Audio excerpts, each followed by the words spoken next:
That is all in the news at 9. Good night. This is Akashvani. In the program Spotlight, now we bring you discussion on Aditi's scheme to encourage indigenous defense innovation and startups. The participants are Ajay Banerjee, Defense Analyst, and Gaura Dhawanlal, Anchor. The recently launched Aditi scheme by the Union Minister of Defence marks a new era in promoting innovations in critical and strategic defence technologies. Acing development of innovative technologies with IDEX, Aditi is aimed at fostering innovations in critical and strategic defence technologies. Ajay, Aditi and the need for Aditi, its launch, where were we lagging that this scheme had to come in? First of all, we must understand Aditi, the name itself tells what it is about. Aditi is like an upgraded version of an older program launched in 2018. That program was called IDEX, Innovation in Defense Excellence.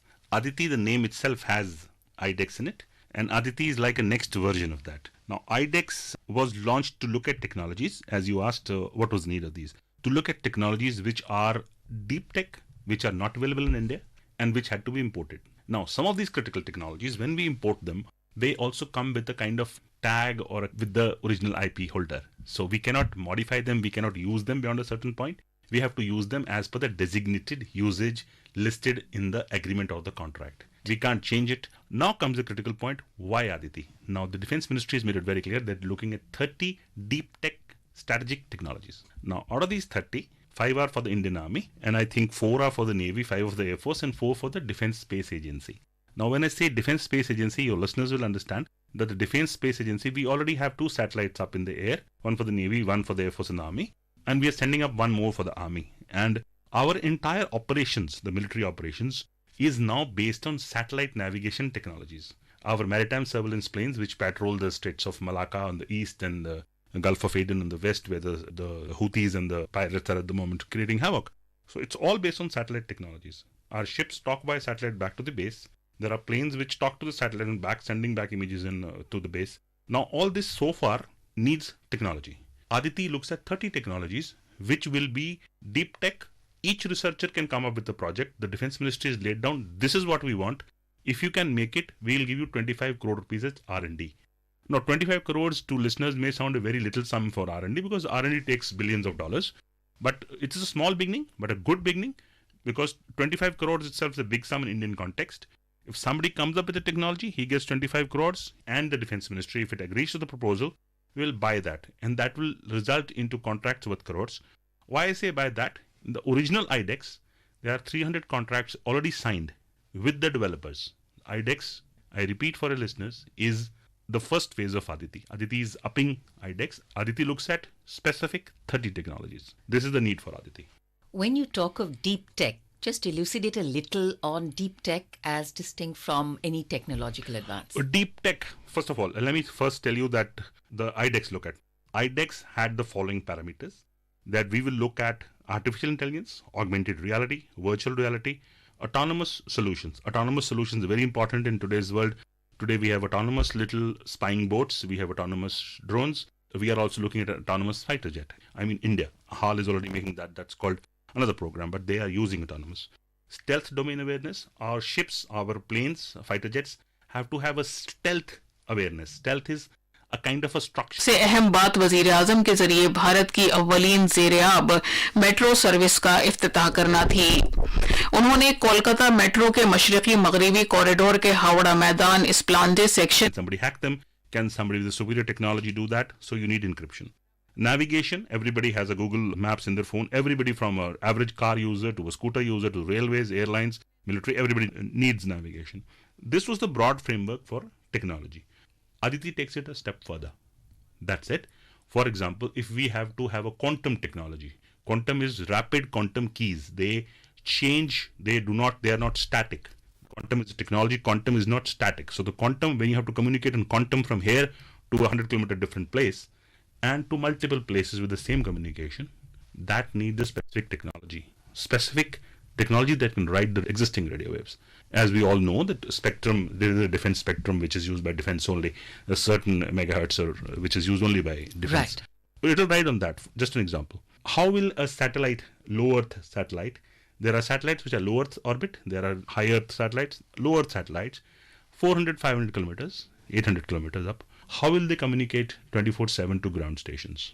Now there is a communication way. How do you do that? That technology is deep tech. A BrahMos missile or any missile, for example, shoots from here, has to travel 500 kilometers, has to hit a space which is 10 meters by 10 meters. From 500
taken very long for some critical things, whether it's an MBT or a light LCH aircrafts going up.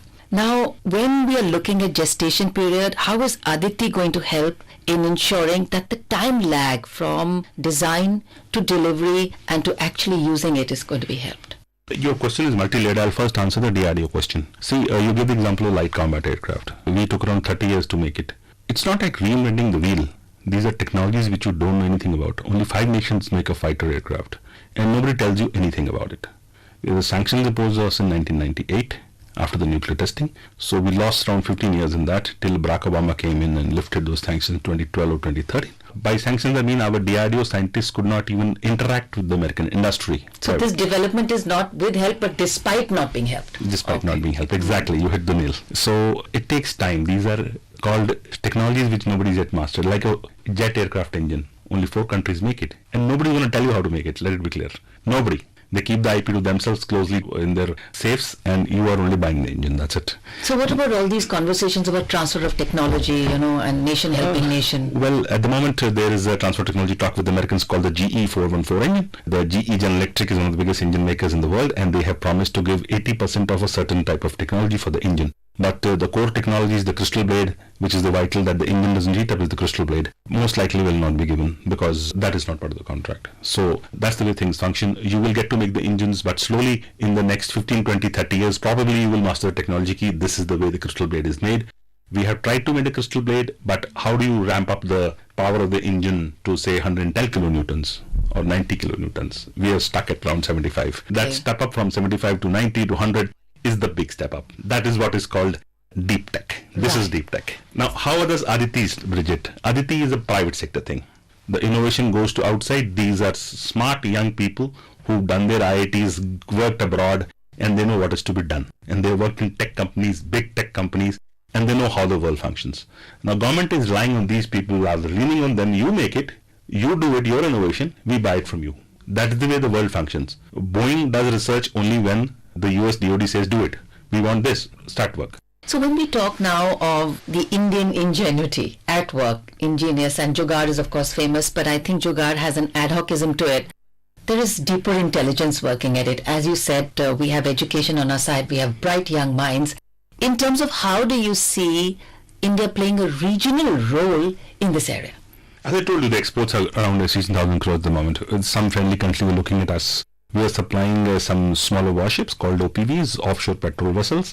These are around 110 meters in size. We are also providing helicopters made by Hindustan Aeronautics Limited, the ALH helicopter called the Advanced Light Helicopter. Around 300 of those are flying with our forces, so it's a tried and tested machine. And other people are watching how we are doing it. Smaller countries which find it better to buy from India than to buy from America or to Europe, which put a lot of strings attached to the technology. We are ready to put up our own offices in Malaysia, in Africa, where they may find our products equal to the world technology but cheaper. And how the friendly countries will be helped, because see, in G20 also Prime Minister Modi got the African Union inserted into the G20.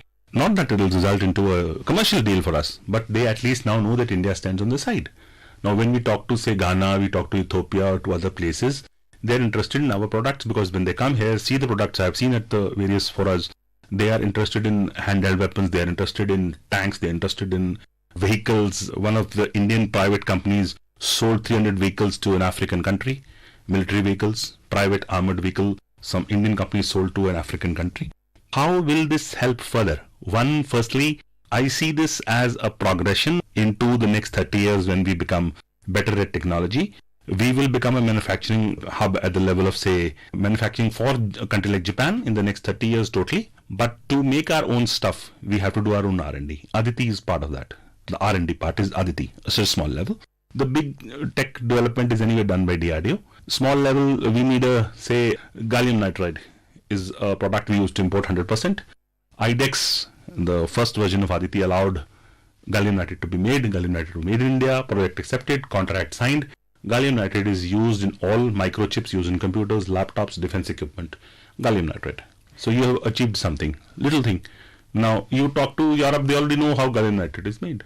They will not tell you, but you have These to are do these little gaps that you have to do it. We have to do if you have to become a technology power, you have to do the research on your own. Otherwise, you will be a manufacturing power. Right. Because of available land, cheap labor, educated boys and girls, you will be a manufacturing power. To be a technological power, you need Aditi. Which actually where all the strings are held, Yes. That's the power in the fist. Right. Wanting to understand from you, Ajay, what are some backward and forward linkages in terms of economic growth and the boost that this sector is going to give? To put it clearly for our listeners, the Ministry of Defense get to spend around 14% of the country's budget. The capital is almost touching 1.80 lakh crores. And that capital to explain, is buy new equipment, set up new infrastructure, and research now has around 14,000-15,000 crore rupees allocation, which goes to DRDO. IDEX has a separate allocation now, which again goes to private sector research. We are taking steps quickly, rapidly. And if I assess what I have seen in the past 20-25 years in the MOD, things are progressing very rapidly at the moment in the right direction. And I hope the momentum is maintained. Once we have done these things like Aditi, our import bill will come down. And when we try to sell any of our product to another country, they will have the confidence that these products are made end to end by India. Say a missile, its seeker, missiles, outer casing, its metallurgy, its explosives are all made in India. They are not imported. So the complete package Yep. is indigenized. The entire package. If you're flying a fighter jet, you need specialized fuel tanks, you need specialized weaponry. Are you making that weaponry? Yes, and partly no. But if you're selling it to someone, that buyer will want everything you make it. Only then I buy it. You don't buy a Maruti car and buy wheels from somebody else. Absolutely. Go and buy the entire car. Ajay Banerjee, thank you so much for joining us on the program. It was not only informative, but I think little nuggets through your R&D of the subject which you brought in have really enriched the program. Thank you once again. Thank you. You were listening to a discussion on Aditi scheme to encourage indigenous defense innovation and startups. The participants were Ajay Banerjee, Defense Analyst, and Gaura Dhawanlal, Anchor. This program was produced and presented by the News Services Division of Akashvani. You can listen to it on our mobile app News on AIR. This program is also available on our YouTube channel News on AIR Official. You may share your feedback about this program through email at airnsdtalks@gmail.com or WhatsApp on 9289094044.